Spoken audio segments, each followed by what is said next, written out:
PSC world YouTube ചാനലിലേക്ക് ഏവർക്കും സ്വാഗതം. ഇന്ന് നമ്മൾ കമ്പനി ബോർഡ് LGSൻ്റെ സിലബസ് ആണ് നോക്കുന്നത്. നമുക്കറിയാം ഡിസംബർ മാസത്തോടുകൂടി നമ്മുടെ കമ്പനി ബോർഡ് LGSൻ്റെ നോട്ടിഫിക്കേഷൻ വരുമെന്നാണ് നമ്മൾ പ്രതീക്ഷിക്കുന്നത്. അപ്പോൾ നമ്മുടെ കമ്പനി ബോർഡ് LGSൻ്റെ സിലബസ് ഒന്ന് നമുക്ക് ഡീറ്റെയിൽഡ് ആയിട്ട് നോക്കാം. കമ്പനി ബോർഡ് LGS എന്ന് പറയുന്നത് ഡിഗ്രിക്കാർക്ക് വരെ അപ്ലൈ ചെയ്യാൻ പറ്റുന്ന ഒരു എക്സാമാണ് അല്ലേ. അപ്പം ആ ഒരു എക്സാമിന് എന്തുണ്ടാവും, നല്ലൊരു മത്സരവും ഉണ്ടാവും. അതുകൊണ്ട് തന്നെ നമ്മൾ നല്ല രീതിയിൽ പ്രിപ്പയർ ചെയ്താൽ മാത്രമേ ഈ ഒരു എക്സാം നമുക്ക് ക്രാക്ക് ചെയ്യാൻ പറ്റുള്ളൂ. അതുകൊണ്ട് അതിൻ്റെ സിലബസ് വെച്ചിട്ട് വൃത്തിക്ക് ഓരോ സിലബസും കവർ ചെയ്ത് പോകുന്ന രീതിയിലുള്ള പഠനം നിങ്ങൾ ആരംഭിക്കേണ്ടതായിട്ടുണ്ട്. അപ്പോൾ നമുക്ക് ഇതിൻ്റെ സിലബസ് എന്തൊക്കെയാണെന്നുള്ളത് ഒന്ന് നോക്കാം. ആദ്യം വിഷയവും അതിൻ്റെ മാർക്കും തന്നിട്ടുണ്ട്, അത് എന്തൊക്കെയാണെന്ന് നോക്കാം. പൊതുവിജ്ഞാനം 40 മാർക്കാണ് അല്ലേ. 40 മാർക്കാണ് പൊതുവിജ്ഞാനത്തിന്. കറണ്ട് അഫേഴ്സിന് 20 മാർക്കാണ് അല്ലേ. ആനുകാലിക വിഷയത്തിന് 20 മാർക്ക്, സയൻസിന് 10 മാർക്ക്, പൊതുജനാരോഗ്യം 10 മാർക്ക്, ലഘുഗണിതവും മാനസിക ശേഷിയും അല്ലേ. മാത്സ് ആൻഡ് മെൻ്റൽ എബിലിറ്റി എത്രയാണ്, 20 മാർക്ക്. അപ്പോൾ ഇവിടെ വെയിറ്റേജ് കൊടുത്ത് പഠിക്കേണ്ട ഏരിയ ഏതാണ്? കറണ്ട് അഫേഴ്സിന് നല്ല വെയിറ്റേജ് കൊടുക്കണം അല്ലേ, 20 മാർക്കുണ്ട്. അതുപോലെ പൊതുജനാരോഗ്യത്തിന് 10 മാർക്കുണ്ട് അല്ലേ, അതും വളരെ ഇമ്പോർട്ടൻ്റ് തന്നെയാണ്. അതുപോലെ വേറെ ഏതാണ്, മാത്സ് ആൻഡ് മെൻ്റൽ എബിലിറ്റിയും 20 മാർക്കാണ് അല്ലേ. അപ്പോൾ ഈ ഒരു ഏരിയക്ക് നമ്മൾ എന്ത് ചെയ്യണം, കൂടുതൽ ഫോക്കസ് ചെയ്തിട്ട് നമ്മൾ പഠിക്കേണ്ട ഏരിയകളാണ് ഇത്. ഓക്കെ, അങ്ങനെയാണെങ്കിൽ നമുക്ക് എന്ത് ചെയ്യാം, ഓരോ വിഷയത്തിനും ഏതൊക്കെ ടോപ്പിക്കാണ് വരുന്നത് എന്നുള്ളത് ഡീറ്റെയിൽഡ് ആയിട്ടൊന്ന് നോക്കാം. പൊതുവിജ്ഞാനത്തിൻ്റെ അണ്ടറിൽ വരുന്ന കാര്യങ്ങളാണ് ആദ്യം പറയുന്നത്. ഏതൊക്കെയാണെന്ന് നോക്കാം. ഇന്ത്യൻ സ്വാതന്ത്ര്യ സമര കാലഘട്ടവുമായി ബന്ധപ്പെട്ട രാഷ്ട്രീയ, സാമൂഹിക, സാംസ്കാരിക മുന്നേറ്റങ്ങൾ അല്ലേ. ഇതിൽ ഏതൊക്കെ പെടും? 1857 കലാപം മുതൽ ഇങ്ങോട്ട് സ്വാതന്ത്ര്യം ലഭിക്കുന്നത് വരെയുള്ള കാര്യങ്ങൾ മുഴുവനും ഇതിൽ പെടും. അതുപോലെ ദേശീയ പ്രസ്ഥാനങ്ങൾ അല്ലേ. ദേശീയ പ്രസ്ഥാനങ്ങൾ ഏതൊക്കെയാണ് വരിക? INC പോലുള്ള, ഇന്ത്യൻ നാഷണൽ കോൺഗ്രസ് പോലുള്ള ദേശീയ പ്രസ്ഥാനങ്ങൾ വരും. അതുപോലെ സ്വാതന്ത്ര്യ സമര സേനാനികൾ അല്ലേ. ഇപ്പം രാജാറാം മോഹൻ റോയ്, അതുപോലെ ബാലഗംഗാധർ തിലക്, ഇങ്ങനെയുള്ള മഹാന്മാരുടെ കാര്യങ്ങളൊക്കെ ഇതിൽ ഉൾപ്പെടുന്നതാണ്. അതുപോലെ ഭരണ സംവിധാനങ്ങളും ഈ ഒരു ടോപ്പിക്കിൻ്റെ അണ്ടറിൽ വരുന്നതാണ്. അപ്പോൾ ഇതിന് എത്ര മാർക്കാണ്? 5 മാർക്കാണ് നമുക്ക് ലഭിക്കുക. അടുത്തത് സ്വാതന്ത്ര്യാനന്തര ഇന്ത്യ നേരിട്ട പ്രധാന വെല്ലുവിളികൾ, യുദ്ധങ്ങൾ, പഞ്ചവത്സര പദ്ധതികൾ, വിവിധ മേഖലകളിലെ പുരോഗതികളും നേട്ടങ്ങളും. ഇതിനൊക്കെ 5 മാർക്കാണ് അല്ലേ ലഭിക്കുന്നത്. അപ്പോൾ ഇതും ഒക്കെ എന്ത് തന്നെയാണ്, ഒഴിച്ചുകൂടാൻ പറ്റാത്ത ഏരിയ തന്നെയാണ് അല്ലേ. വളരെ ഇമ്പോർട്ടൻ്റ് ആയിട്ടുള്ളത് തന്നെയാണ്, ഒന്നും മാറ്റി നിർത്താൻ പറ്റിയ ഏരിയകളല്ല. അതുകൊണ്ട് ഇതും നമ്മൾ സിലബസ് അനുസരിച്ച് വൃത്തിക്ക് പഠിക്കാനായിട്ട് ശ്രമിക്കുക. അടുത്തത് ഒരു പൗരൻ്റെ അവകാശങ്ങളും കടമകളും, ഇന്ത്യൻ ഭരണഘടന, അടിസ്ഥാന വിവരങ്ങൾ അല്ലേ. അപ്പം ഇന്ത്യൻ ഭരണഘടനയുമായി ബന്ധപ്പെട്ട കാര്യങ്ങളാണ് പഠിക്കേണ്ടത്. 5 മാർക്കാണ് ഇതിന് ലഭിക്കുന്നത് അല്ലേ. അപ്പം ഇതും നല്ലൊരു ഏരിയ തന്നെയാണ് അല്ലേ. വൃത്തിക്ക് പഠിക്കേണ്ട ഒരു ഏരിയ തന്നെയാണ് ഇന്ത്യൻ ഭരണഘടനയും. അപ്പം അതും കാര്യമായിട്ട് തന്നെ പഠിക്കുക. അടുത്ത ഏരിയ ഏതാണ് വരുന്നത്? ഇന്ത്യയുടെ ഭൂമിശാസ്ത്രപരമായ സവിശേഷതകൾ, അതിർത്തികൾ, ഇന്ത്യയുടെ അടിസ്ഥാന വിവരങ്ങൾ അല്ലേ. ഇതിനൊക്കെ 5 മാർക്കാണ് കിട്ടുക. അപ്പം ഇതും അത്യാവശ്യം വെയിറ്റേജ് ഉള്ള ഒരു ഏരിയ തന്നെയാണ് അല്ലേ, വളരെ ഇമ്പോർട്ടൻ്റ് തന്നെയാണ്. അപ്പം ഇന്ത്യൻ ജോഗ്രഫിയുമായി ബന്ധപ്പെട്ട കാര്യങ്ങളാണല്ലേ.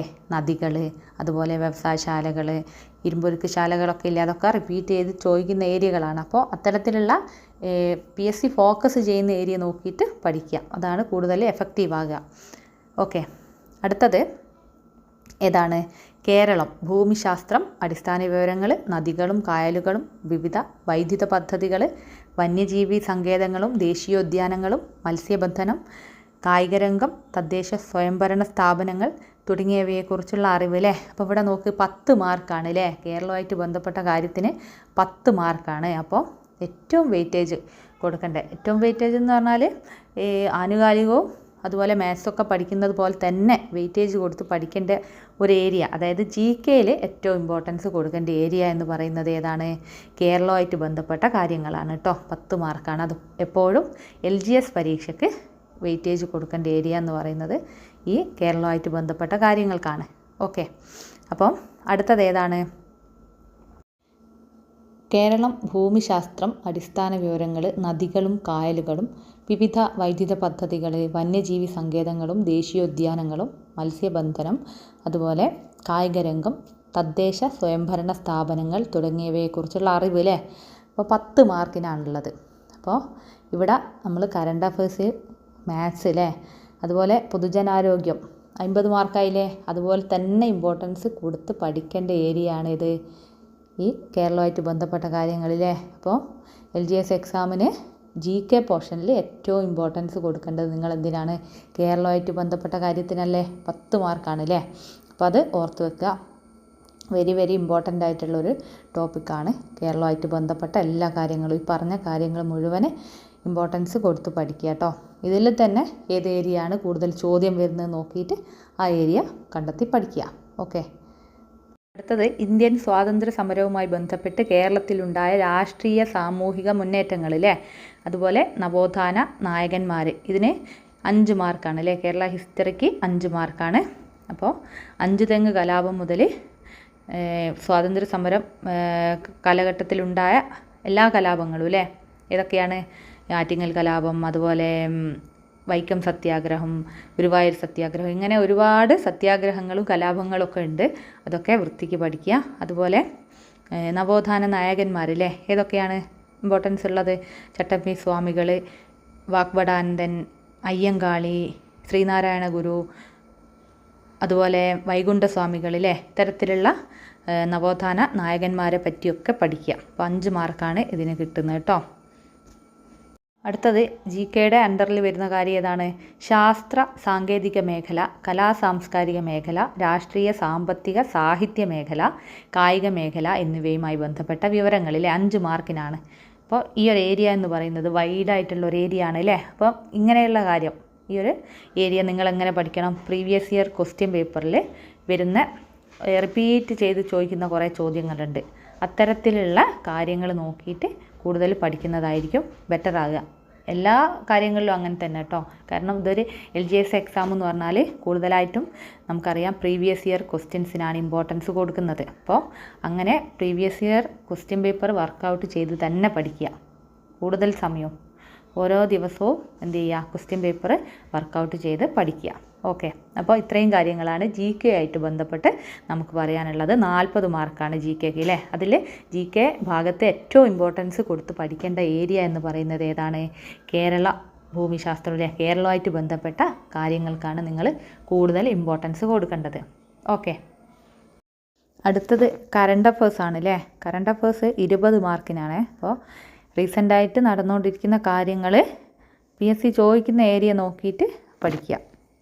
അടുത്തത് സയൻസ് ആണ് അല്ലേ. സയൻസിൽ ജീവശാസ്ത്രം അഥവാ ബയോളജി 5 മാർക്കാണ്. അപ്പോൾ സയൻസിൽ LGSന് നിങ്ങൾ ഇമ്പോർട്ടൻസ് കൊടുത്ത് പഠിക്കേണ്ടത് ബയോളജിയാണ്. ബയോളജിയിൽ മനുഷ്യ ശരീരത്തെക്കുറിച്ചുള്ള പൊതു അറിവ് അല്ലേ. കാണുമ്പോൾ ചെറിയൊരു ടോപ്പിക്കാണ്, പക്ഷേ വൈഡായിട്ടുള്ളൊരു ഏരിയ ആണ്. അപ്പം അത് ഒരുപാട് പഠിക്കാനുണ്ട്. പഠിക്കേണ്ടെന്നല്ല, പഠിക്കണം. അപ്പോൾ വേണ്ടത് മാത്രം പഠിക്കുക. ചോദ്യം വരുന്ന ഏരിയ നോക്കിയിട്ട് പഠിക്കുക. അതുപോലെ ജീവകങ്ങളും അപര്യാപ്തത രോഗങ്ങളും, ഇത് നിർബന്ധമായിട്ടും പഠിക്കേണ്ട ഒരു ടോപ്പിക്കാണ്. കാരണം ഈ ഒരു ജീവകങ്ങളില്ലാത്തൊരു പരീക്ഷ PSC ഇതുവരെ നടത്തിയിട്ടില്ല. ഏതൊരു എക്സാമിനായാലും, അത് 10th ലെവലായാലും ഇല്ല, ഡിഗ്രി ലെവലായാലും ഇല്ല, ഏത് ലെവലായാലും PSCക്ക് ഇഷ്ടപ്പെട്ടൊരു ഏരിയയാണ് ഈ വിറ്റാമിനുകളും അപര്യാപ്തത രോഗങ്ങളും എന്നൊക്കെ പറയുന്നത്. അത് ഈ ബയോളജിയിൽ ഇമ്പോർട്ടൻസ് കൊടുത്ത് പഠിക്കേണ്ട ഒരു ഏരിയ ഏതാണ്? ജീവകങ്ങളും അപര്യാപ്തത രോഗങ്ങളും. പിന്നെ ഏതാണ്? കേരളത്തിലെ പ്രധാന ഭക്ഷ്യവിളകൾ, കാർഷിക വിളകളില്ലേ. ഇതൊക്കെ ചോദ്യം വരുന്ന ഏരിയ മാത്രം പഠിക്കുക. ചോദ്യം വരുന്ന കുറച്ച് കാര്യങ്ങളുണ്ട്, ഈ ഒരു സംഭവം മാത്രം പഠിച്ചാൽ മതി. അതുപോലെ വനങ്ങൾ, വനവിഭവങ്ങൾ, സാമൂഹിക വനവൽക്കരണം, പരിസ്ഥിതിയും പരിസ്ഥിതി പ്രശ്നങ്ങളും, അതൊക്കെ ചെറിയ ഏരിയ ആണ് അല്ലേ. അപ്പോൾ അതൊക്കെ ചോദ്യം വരുന്നത് എവിടുന്നാണോ ആ ഒരു സംഭവം മാത്രം പഠിച്ചു വെക്കുക. ഓക്കെ. അതുപോലെ അടുത്തത് ഭൗതിക ശാസ്ത്രം, രസതന്ത്രം ഉണ്ട് അല്ലേ. രണ്ടിനും കൂടി 5 മാർക്കാണുള്ളത്. അപ്പോൾ LGS എക്സാമിന് വളരെ കുറച്ച് മാർക്ക് എന്തിനുള്ളൂ? ഈ ഫിസിക്സ് എന്നും കെമിസ്ട്രി എന്നും ഉള്ളൂ. ആറ്റവും ആറ്റത്തിൻ്റെ ഘടനയും അയിരുകളും ധാതുക്കളും അല്ലേ. 2 ടോപ്പിക്ക്. ഏതിൻ്റെ? കെമിസ്ട്രീൻ്റെ. അതുപോലെ ബാക്കിയുള്ളതും കൂടെ ഉണ്ട്. ഏതാണെന്ന് നോക്കാം.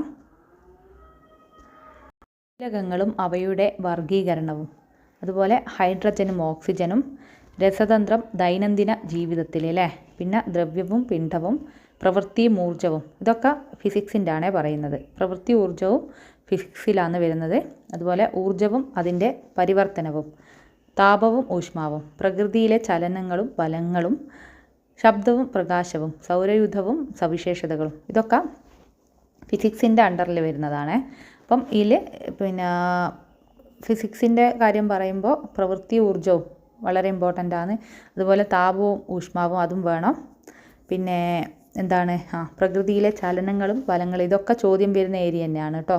ശബ്ദവും പ്രകാശവും അതിൽ നിന്നൊക്കെ ചോദ്യം വരുത്തുന്നുണ്ട്. അപ്പം ഫിസിക്സിൽ അങ്ങനെ ഒഴിച്ചുകൂടാൻ പറ്റാത്തൊരു ഏരിയ എന്ന് പറയാനില്ല, എല്ലാം ഇമ്പോർട്ടൻസ് തന്നെയാണ്. പിന്നെ അതുപോലെ സയൻസിൽ ചോദ്യം വരുന്ന ഏരിയ എന്ന് പറഞ്ഞാൽ ഏതാണ്? മൂലകങ്ങളും അവയുടെ വർഗീകരണവും, അതുപോലെ ഹൈഡ്രജനും ഓക്സിജനും, ഇതൊക്കെ ചോദ്യം വരുന്ന ഒരു ഏരിയ തന്നെയാണ്. ഓക്കെ. അതുപോലെ ദ്രവ്യവും പിണ്ഡവും, പിണ്ഡത്തിനെ പറ്റിയും ദ്രവ്യത്തിനെ പറ്റിയൊക്കെ ചോദ്യം വരുന്ന ഒരു ഏരിയ തന്നെയാണ് കേട്ടോ. അടുത്തത് പൊതുജനാരോഗ്യമാണ് അല്ലേ, 10 മാർക്കിനാണ്. അപ്പോൾ LGS എക്സാമിന് നിങ്ങൾ കറണ്ട് അഫയേഴ്സ്, മാത്സ്, അതുപോലെ ഇമ്പോർട്ടൻസ് കൊടുക്കേണ്ട ഒരു ഏരിയ എന്ന് പറയുന്നത് പൊതുജനാരോഗ്യം, 10 മാർക്കാണ്. അതുപോലെ തന്നെ ഇമ്പോർട്ടൻസ് കൊടുക്കേണ്ടതാണ് കേരളവുമായിട്ട് ബന്ധപ്പെട്ട അല്ലേ, ഭൂപ്രകൃതി, അടിസ്ഥാന വിവരങ്ങൾ, ഇങ്ങനെയുള്ള കാര്യങ്ങൾ കേരളത്തിൻ്റെ, അതും വളരെ ഇമ്പോർട്ടൻ്റ് ആണ്. അതുപോലെ തന്നെ ഈ പറഞ്ഞ പൊതുജനാരോഗ്യവും. ഇപ്പോൾ എന്തൊക്കെയാണെന്ന് നോക്കാം. സാംക്രമിക രോഗങ്ങളും രോഗകാരികളും അല്ലേ, ഇപ്പം കോളറ, അതുപോലെ ഈ വൈറസ് പരത്തുന്ന രോഗങ്ങൾ, ബാക്ടീരിയ പരത്തുന്ന രോഗങ്ങൾ എന്നൊക്കെ പറഞ്ഞിട്ടുണ്ട്. ഇതൊക്കെ റിപ്പീറ്റഡ് ആയിട്ട് ചോദിക്കുന്ന കുറേ ചോദ്യങ്ങളാണ്. അധികം പഠിക്കാനൊന്നുമില്ല, കുറച്ചാണ് പഠിക്കാനുള്ളൂ. അത് കൂടുതലും റിപ്പീറ്റേഷൻ തന്നെയാണ്. അതുകൊണ്ട് സിമ്പിളായിട്ട് പഠിച്ചെടുക്കാൻ പറ്റുന്ന ഒരു ഏരിയ ആണ്. അതുപോലെ അടിസ്ഥാന ആരോഗ്യ വിജ്ഞാനം, ജീവിതശൈലി രോഗങ്ങൾ അല്ലേ, ജീവിതശൈലി രോഗങ്ങളിലൊക്കെ സിമ്പിളായിട്ടുള്ള ചോദ്യം വരും.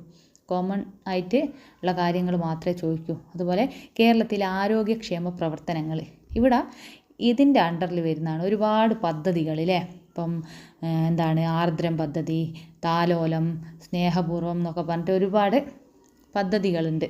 അത് ഇതിൻ്റെ ഒരു അണ്ടറിൽ വരുന്ന കാര്യമാണ്. ഒരുപാട് കുറച്ച് കൂടുതലായിട്ട് പഠിക്കാനുണ്ട്, എന്നാലും പെട്ടെന്ന് പഠിച്ചെടുക്കാൻ പറ്റുന്ന ഒരു ഏരിയ ആണ്. അതിന് നിങ്ങൾ എന്ത് ചെയ്യണം? കുറച്ച് ഇമ്പോർട്ടൻസ് കൊടുക്കുക തന്നെ വേണം. ഓക്കെ. അടുത്തത് മാത്സ് ആണ്. മാത്സിൽ ലഘുഗണിതത്തിന് 10 മാർക്ക് അല്ലേ. സംഖ്യകളും അടിസ്ഥാന ക്രിയകളും, ലസാഗു, ഉസാഗ, ഭിന്നസംഖ്യകൾ, ദശാംശ സംഖ്യകൾ, വർഗവും വർഗ്ഗമൂലവും, ശരാശരി അല്ലേ. അപ്പോൾ ഇതൊക്കെ എന്താണ് ഏറ്റവും ബേസായിട്ടുള്ള, ഏറ്റവും ബേസായിട്ട് 7ാം ക്ലാസ് ലെവലിലുള്ള ചോദ്യ പേപ്പറാണ് ഉണ്ടാകുക. അപ്പോൾ എന്താണ് LGSൻ്റെ ക്വാളിഫിക്കേഷൻ എന്ന് പറയുന്നത് ശരിക്കും 7ാം ക്ലാസ് ആണ് അല്ലേ. അപ്പോൾ ഹയർ ലെവലിലാണ് ചോദ്യം ഉണ്ടാവും. അധികം ഡെപ്തായിട്ടൊന്നും പഠിക്കേണ്ട, ബേസായിട്ടുള്ള കാര്യങ്ങൾ പഠിക്കുക. അടുത്തത് ലാഭവും നഷ്ടവും, സമയവും ദൂരവും അല്ലേ. ഇതൊക്കെ സിമ്പിളാണ്. അധികം ആഴത്തിൽ ഇറങ്ങിയിട്ടുള്ള ഒരു പഠനമൊന്നും LGSന് വേണ്ട. സാമാന്യം ബേസായിട്ടുള്ള ഒരു കാര്യങ്ങൾ പഠിച്ചു വെക്കുക. അതുപോലെ മാനസിക ശേഷിയും നിരീക്ഷണ പാഠവ പരിശോധനയും അല്ലേ. ഇതാണ് മെൻ്റൽ എബിലിറ്റി എന്ന് പറയും അല്ലേ. ഗണിത ചിഹ്നങ്ങൾ ഉപയോഗിച്ചുള്ള ക്രിയകൾ, ശ്രേണികൾ, സമാന ബന്ധങ്ങൾ, തരംതിരിക്കൽ, അർത്ഥവത്തായ രീതിയിൽ പദങ്ങളുടെ ക്രമീകരണം, അതുപോലെ ഒറ്റയാനെ കണ്ടെത്തൽ, വയസ്സുമായി ബന്ധപ്പെട്ട പ്രശ്നങ്ങൾ, സ്ഥാനനിർണ്ണയം. ഇതൊക്കെ നിങ്ങൾ തുടക്കക്കാരാണെങ്കിൽ എന്താ ചെയ്യേണ്ടത്? ഒരു കുറച്ച് ചോദ്യ പേപ്പറുകൾ, അതായത് ഇപ്പോൾ 2025, 24, 23 ചോദിച്ച ചോദ്യ പേപ്പർ സംഘടിപ്പിച്ച് അതിൽ ഏത് ഏരിയ എന്നാണ്, ഇപ്പോൾ മാത്സിലാണെങ്കിലും ഏത് ഏരിയ എന്നാണ് ചോദ്യം വരുന്നതെന്ന് നോക്കുക. അപ്പം ഒരു 3-4 ക്വസ്റ്റ്യൻ പേപ്പർ നമ്മൾ അനാലിസിസ് ചെയ്യുന്ന സമയത്ത് നമുക്ക് മനസ്സിലാവും ഏതൊക്കെ ഏരിയ എന്നാണ് ചോദ്യം വരുന്നതെന്ന്. ആ ഏരിയ ആദ്യം പഠിച്ചെടുക്കാനായിട്ട് ശ്രമിക്കുക.